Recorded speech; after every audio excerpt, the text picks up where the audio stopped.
আপনারা দয়া করে আসুন এবং এই বার্তাটা এখানে যারা আছেন তারা সবাই সর্বভারতীয় তৃণমূল কংগ্রেসের পরিবারের সদস্য। ফলে বিজেপিতে যোগদান করেছিলাম, কিন্তু যোগদান করার পরে দেখা গেছে বিজেপি মানে আমরা যে বিজেপিকে প্রতিষ্ঠিত করেছি, অ্যাকচুয়ালি বিজেপি সেই অনুযায়ী কর্মীদেরকে কোনো মূল্যায়ন করেনি। তার জন্য সমস্ত জায়গায় সমস্ত যেসব কর্মীরা আছে সব এখন মুখ ফিরিয়ে নিয়েছে। ওরা চিন্তা ভাবনা করে নিয়েছে যে একমাত্র লড়াই করতে হলে তৃণমূলের সাথে যুক্ত হয়ে লড়াই করতে হবে, এই বিজেপিকে হটাতে হবে।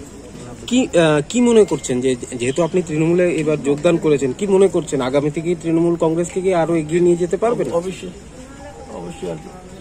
আপনারা এডিসি দেখেছেন, পৌরসভা দেখবেন, বুঝতে পারবেন মানুষের কি অবস্থা, মানুষের রায় কোন দিকে যায় এটা বুঝে নেবেন।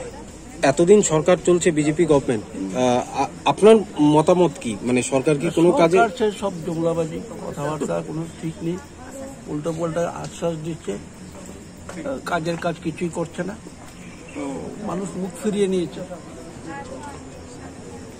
আপনার পরিচয়টা? আমার পরিচয়, আমি কেউ রেফারেন্সে চলি না, যদিও আমি আমার ব্যক্তিগত অপিনিয়ন, আমি আমার পলিটিক্সের ওনারটা হচ্ছে অন্য আমি আমার নিজের নিয়ে আমার বাড়ি রামনগর 1 নম্বর, এখানেই জন্ম, এত বছর যাবো আমি এখানেই আছি, রাজনীতি করে আসছি বিগত 5 দশক আগের থেকে। তখন থেকে শুরু করে এসছি, আজ অব্দি করে যাচ্ছি। আপনার নাম? হ্যাঁ, আপনার নামটা বলে? তপন দত্ত। আমি ওনাকে স্বাগতম জানাচ্ছি তৃণমূল কংগ্রেসে, এবং এটাই বাস্তব যে তৃণমূল কংগ্রেসের প্রভাব এবং প্রতাপ ত্রিপুরাতে বাড়ছে এবং বিজেপির প্রতি জনসমর্থন কমে আসছে। এবং আমার বিশ্বাস যে বিজেপির অনেক সিটিং এমএলএরাও ভবিষ্যতে আসবে তৃণমূল কংগ্রেসে।